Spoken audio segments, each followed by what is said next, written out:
Today's video is sponsored by Aura, the smart and simple way to stay safe online. If you're anything like me, you're tired of the endless spammers and scammers calling you all the time.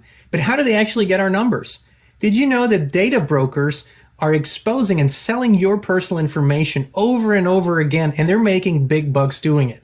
Now, Aura can help identify those data brokers, and they will legally make them stop from selling your information. But Aura can do so much more than that. It's actually your one-stop shop for online safety. They do VPN, antivirus, parental controls, they do credit monitoring, and so much more. And they do it all at an affordable price with the peace of mind of knowing that you'll get up to $1 million in identity theft insurance for every adult and for up to 5 adults on a family plan. Aura is a US-based company with a 100% US-based customer support staff. Let Aura be your online protection shield while you focus on what matters most to you. Stop data brokers from exposing and selling your personal information. Go to our sponsor, aura.com/inspired. Start your 14-day trial today and see if your personal information has been compromised.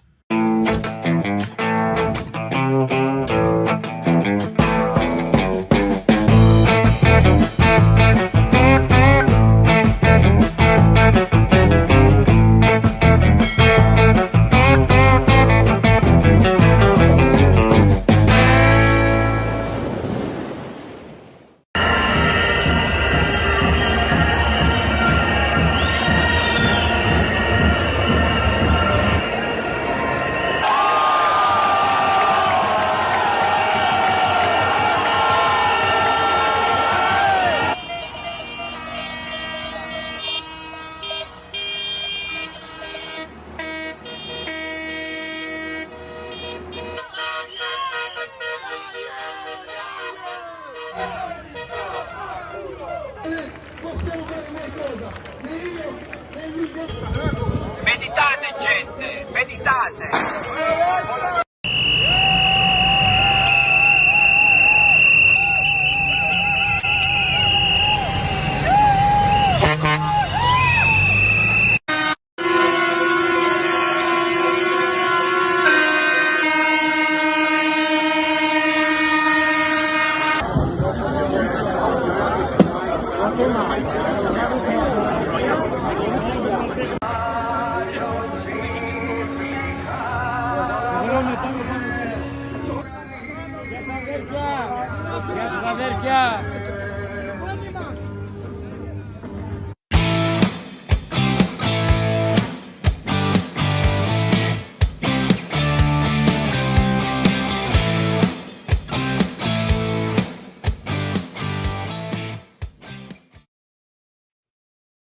Hey, Inspired Tribe, my fellow freedom lovers. John Nolan here. Thank you so much for tuning in to another Inspired live stream. It is I think it's Wednesday, right? Wednesday, February 21, 2024. We're healthy, we're wealthy, we're whole, we're free. We're winning, my friends. It's a beautiful thing. So good to see you all. Welcome on Rumble, welcome on YouTube, welcome on X. Streaming simultaneously. You saw these beautiful images. We're trying to keep track, but as far as we could tell, there's 18 nations in Europe right now protesting, farmers protests, and business owners, small business owners. We know about India. We heard some things about Canada. Haven't seen really anything yet. We heard things about New Zealand. We heard some things about Australia. This thing is happening. It's here. This is a huge momentum. And we said this at the beginning of the year. There's a contagion. The contagion is spreading. It's a positive thing. It's a wonderful thing. Now, what is so special about this? Just think about it. The people who are usually in the fields, out in the fields, who are plowing, or seeding, who are taking care of their crops and whatnot, a lot of times taking care of the livestock, a lot of times they don't have the time. Farmers it's very intense work, so they don't have the time to research and study and look at a lot of these things. But in recent months and years, that trend has shifted. And here's something interesting. The farmers and a lot of people that are connected to these protests see the dots that are being connected, because you should ask yourself, what does the Netherlands farmer and the Indian farmer and the New Zealand farmer have in common? They shouldn't actually feel that they have a lot in common. They're in different parts of the world. Apparently, they have different government, even different forms of governments.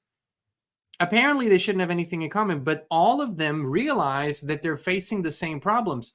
So they're also realizing that there is a worldwide agenda at play. And this is really the key element here, is this realization is sinking in with more and more people. And we have to accept the pace at which this is going, what we can do to accelerate. But more importantly, we don't want to just accelerate things. We also want to infuse them with the right kind of quality of information and wisdom, right? So, because when this solely turns to anger and sort of a revolutionary approach, a lot of things get lost, right? And so with this, we have this amazing chance. We're in the beginning stage, in the beginning stages of a transformation and of a more than 100-year plan. I at least in my mind, it's way more than 100 years. And we're in the beginning stages. Yes, we have pre-paved this. Yes, things have been going on for decades in the background, sort of the preparation stage. But now we're really in the beginning stages of this transformation. Now, I am not one of the hopium people, so I don't do. We're all going to ascend in the next months or years into a new dimension, and all of this is just going to go away overnight. I'm also not in there's this white hat group out there that's going to take care of everything camp. I'm still in the same camp that I've always been. And that's why we together here feel so empowered. So what we're looking at here is a momentum of awareness, and we have surpassed critical mass on this. There's a contagion here. And I'm not saying that in some places and in some instances there isn't an infiltration or a co-opting going on. That's always going on, but there is enough true spirit, spontaneous manifestation of spirit going on that this infiltration can't cause that much harm. So this is what we're going to continue to see. This is not stopping. These people are not stopping. You can see the spirit, you can feel it in them. That's what needs to be the driver. Just frustration, just political frustration, or simply opposing the current regime that they're under is not enough. That might be one of the drivers for sure, but it's not enough. It's human spirit that is driving this, realizing this wasn't how it was intended to be, how it was meant to be. And every day that this is going on, and every day that this is growing, and every day that more of this is reaching the general public and their perception, we're reaching more people's spirit to spirit. This is what's really important here, because the subject of these protests, as I've said before, it's not just tax hikes or regulations on fertilizers or certain grants that have been taken away from farmers. It is a war against against a way of life, if you will, but more importantly, it is a war for a transhumanist agenda, really, that's in the background. All of this, it is to socially re-engineer society. That's the technocratic thing that's going on here, and the people are catching on to this. And while among those protesters, there might not yet be a fully formed vision as to how this could be better, at least they're striving. They're striving. And right now, what they're thinking is we need to go back to some standards. And that's not a bad idea.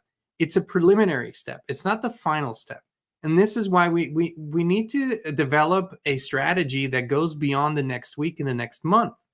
So this is a continual work in information, a continual work in history, a continual work in wisdom. So we can bring more people to the table and say, listen, we now all see that what we have been a part of isn't working. The system isn't working. I mean, for crying out loud, I just got the stats a couple days ago on prescription drugs in the United States. This is all connected, right? So I was looking at the stats. Last year in the United States, 4.83 billion prescriptions were filled. 4.83 prescriptions were filled. These little yellow, orangey, ugly bottles that we have here. 4.83 billion for a population of what? 330 million? That's more than 10 prescriptions for every man, child, and woman, toddler, and senior, and whatnot in the United States per year. 357 million of those were mental health drugs. That's a broad spectrum. Mental health drugs, 357 million. So that means that there were more mental health drug prescriptions filled last year than there are people in the United States. And this led to a profit, not revenue, profit, take home profit of $550 billion, more than $500 billion only in the United States last year. Okay, so all of this is connected, right? This is all big. This is all their big agenda. And William Casey, the CIA director from 1981 to 1987, said it great. And she said it in a White House meeting in 1981. And it was actually leaked by someone who was in that meeting. And this is what he said. He said, we'll know our disinformation program is complete when everything the American public believes is false. So we have surpassed that. They have achieved that at one point. That what most people believe, not everybody, was false. Now the pendulum is swinging in the other direction already. We're seeing a relentless and ongoing investigative campaign to unpack everything that has happened between 2020 and 2022, 23, the COVID era. Everything, right? Everything is being unpacked. There's enough people on that subject every day worldwide that this is not going away. Every topic, subject, level of our collective society is being dissected, and the truth is coming out little by little, little by little. We can't keep our eye on everything all at once, and we don't have to, because everybody's on their individual journey. You might have figured all these things out years ago. So here you're at a different stage. You're in the solution stage. You're in a, what can we do, right? What we're doing is you're sort of going, and you're helping people out of the battlefield, if you will, or out of these insanity zones that were built all over the world. And you're helping them see a brighter light, right? You're helping them see some solutions.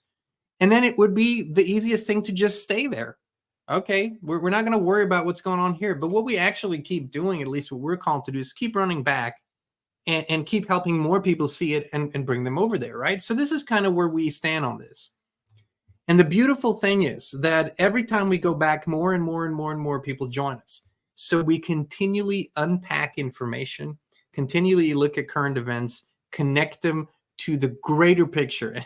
Our dear friend Clayton, from one of the founders of FLFE, said he's looked at our channel just the other day at a video, and he said it's kind of like current events and timeless principles. And I thought that's such a beautiful byline, and he let me use it. Current events and timeless principles. That's really what we're looking at here.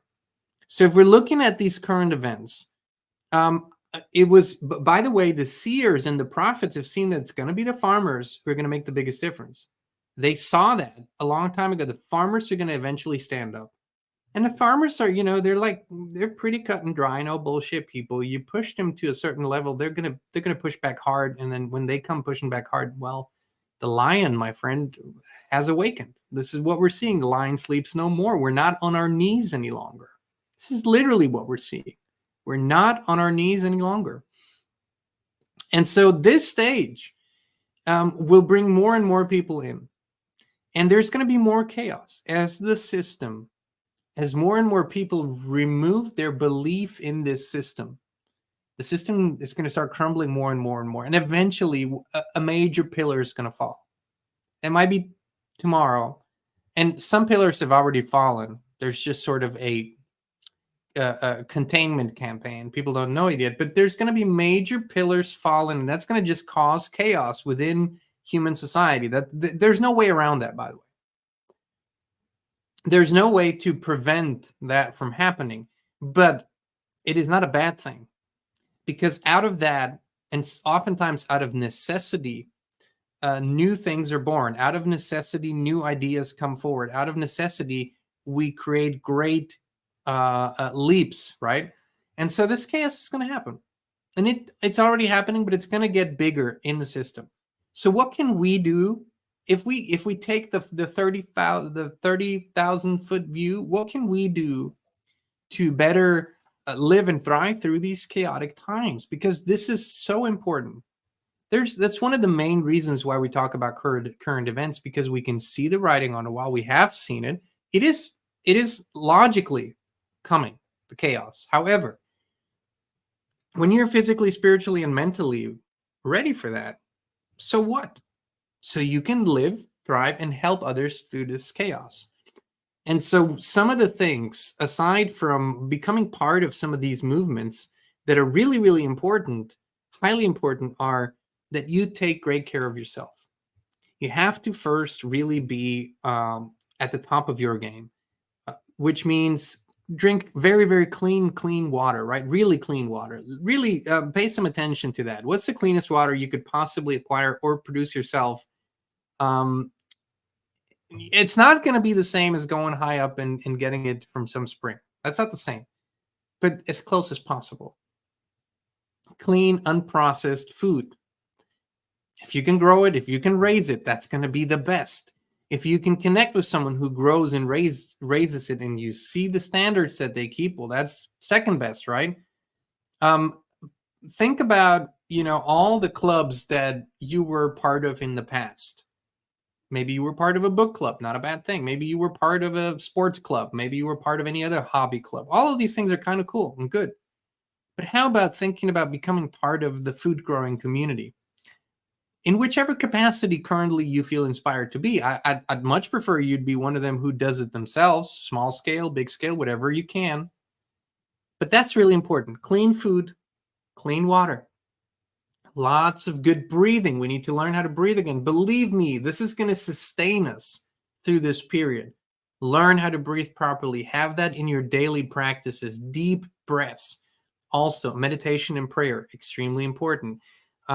Community and family, like I've said before, this is the centerpiece of a society. A centerpiece of a nation is the family. So what I'm seeing with these protests, what I've seen in Germany, I've seen it in Italy, seen it in France, you see it a little less where it gets kind of more rowdy. But on the other fronts, you see lots of families. You see mothers and fathers bringing their children out, which is wonderful. It's wonderful on all levels, and this is how it should be. Reconnecting to that most integral part that we really all need. Other things is one of the greatest helpers, by the way, from a consciousness standpoint, and that's why we've been so excited about this partnership, is FLFE, Focused Life Force Energy. It's one of those things that you said kind of and you forget it, and it just supports you, right? It just supports you. It creates this quantum technology, spiritual quantum technology, no AI.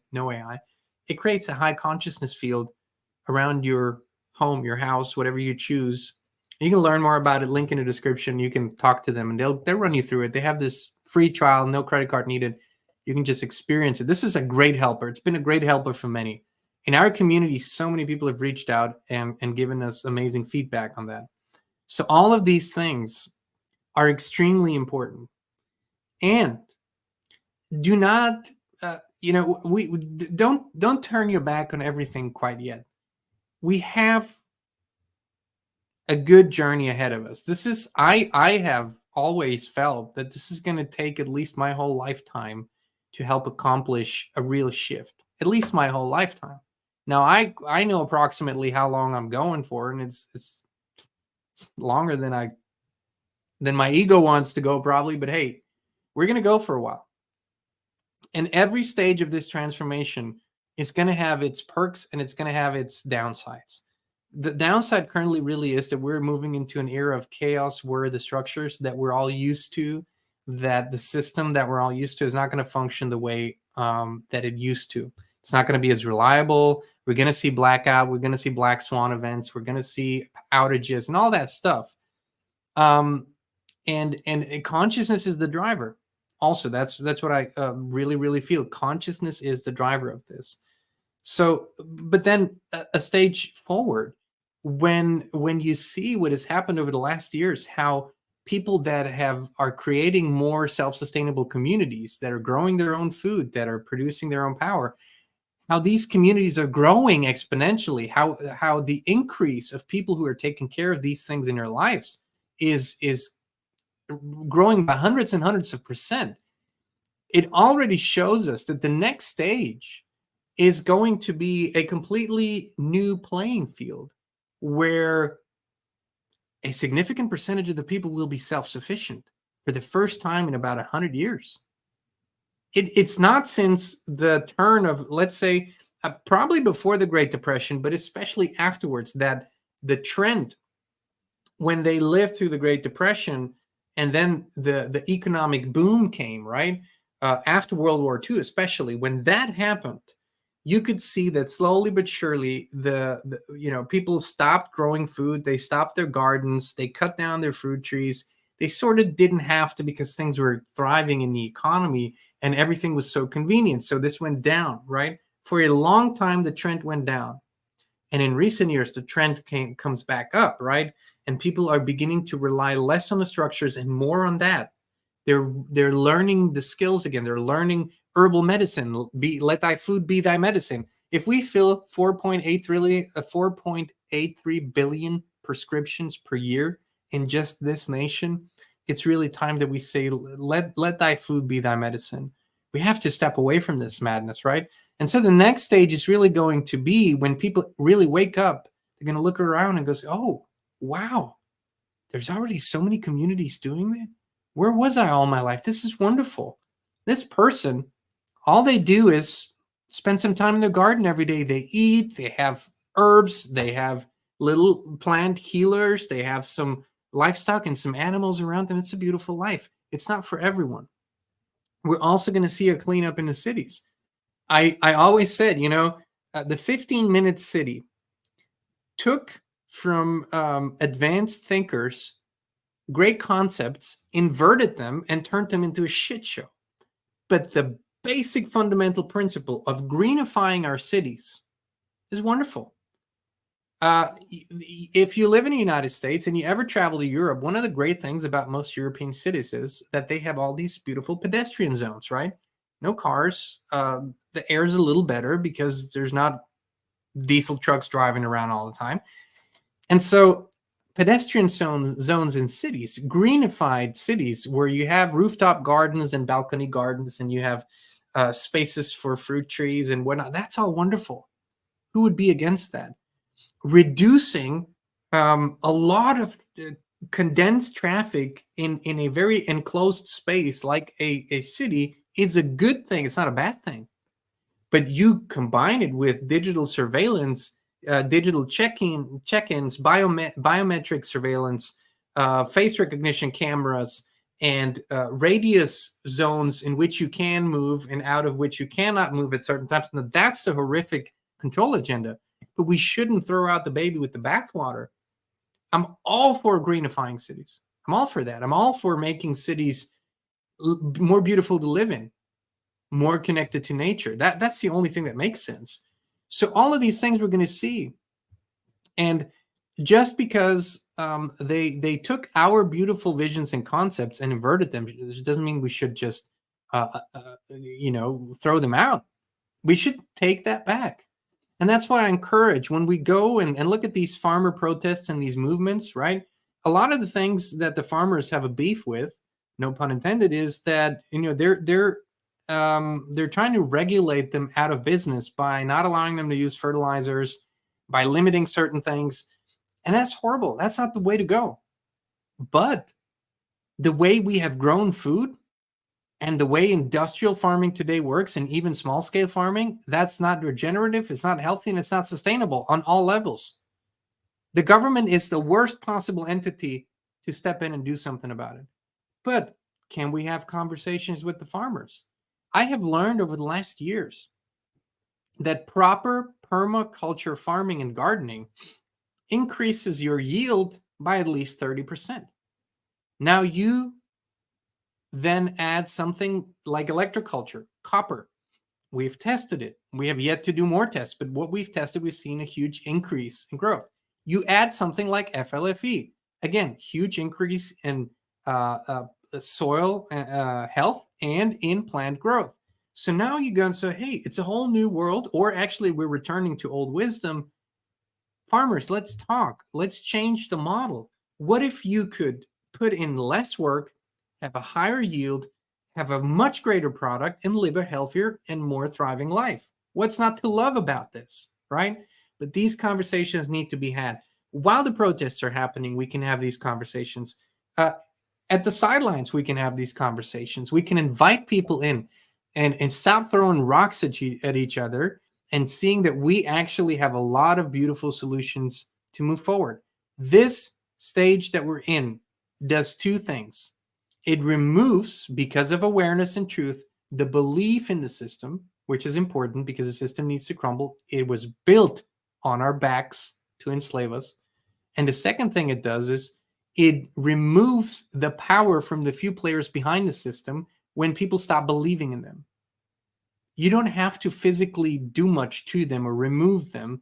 I mean, they might be incarcerated when they're found, whatever that will happen. But what's really important is that the belief that these people are all powerful, almighty, the belief has to be withdrawn, because they're not. That's what they live off. They live off us thinking that they are so powerful. And that's how they present everything, by the way. That's why you also see, there's not a humble politician out there. Why? Because the perception that they hold all the power, that's what needs to be kept alive. That's why everything needs to be so pompous and huge and like, dude, you want to serve your community, you want to serve your nation, you want to serve the people, go serve. What's with all the parades? Sure, if you're a good leader, people are going to respect you. Be a good leader. Stop the parades. So this is the stage that we're in. And what I want to encourage you is to remain patient. The hopium guys out there that have presented us with dates for ascension and dates for monumental shifts that are going to happen in 24 hours and everything's going to change, that was never realistic, because that's not how we function. That's not how our soul doesn't heal in 24 hours. Our psyche doesn't just change in 24 hours. Our behaviors don't just change. We're in a transformational period. Astrology, if you will, however you look at astrology, some people think it's witchcraft and think it's bad. I think it's part of the operating system of this matrix, or of this construct, and it shows certain patterns and energy patterns, and there's nothing really to believe in. When you can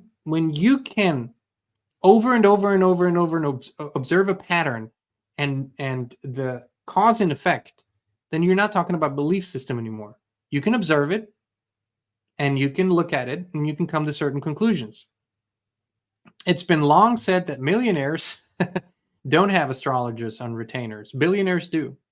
So they know something, right? So we have all these, and the stars are telling us that we're in a transformational period, but we're moving from one age to another. That doesn't mean from one year to another, from an age to another. We're switching ages here. So think of, can you give your lifetime, the remainder of your lifetime, to the service of this transformation, whether you are going to live to feel the full benefits of it or not? I've asked myself those questions a long time ago. I said, yes, I know I'm not going to see the full benefits of the transformation that's happening here. But if I do my part right, and we do all our parts together right, we're going to have enough of an effect that the generations to come are going to find a completely different realm. This is what we're really looking at here. This is the adult thing to do. And everything else that's spontaneous ascension into 6D, the world changes overnight. It's not how it works. And we have some challenges ahead of us. We have some structural resets ahead of us. We have some periodical resets ahead of us. But what truly drives this show is our spirit. That's what really drives it. When we are in connection with the creator spirit and we are co-creators, we envision properly and take inspired action. That is what's driving the show. The minds and the spirits and the hearts of the vast majority of people on Earth have been hijacked for a very long time, and they're just beginning to see it. The trust rates in mainstream media are down so far like never before since the inception of mainstream media. We've never seen anything like it. It's in the single digits, where people trust what they see on the news. The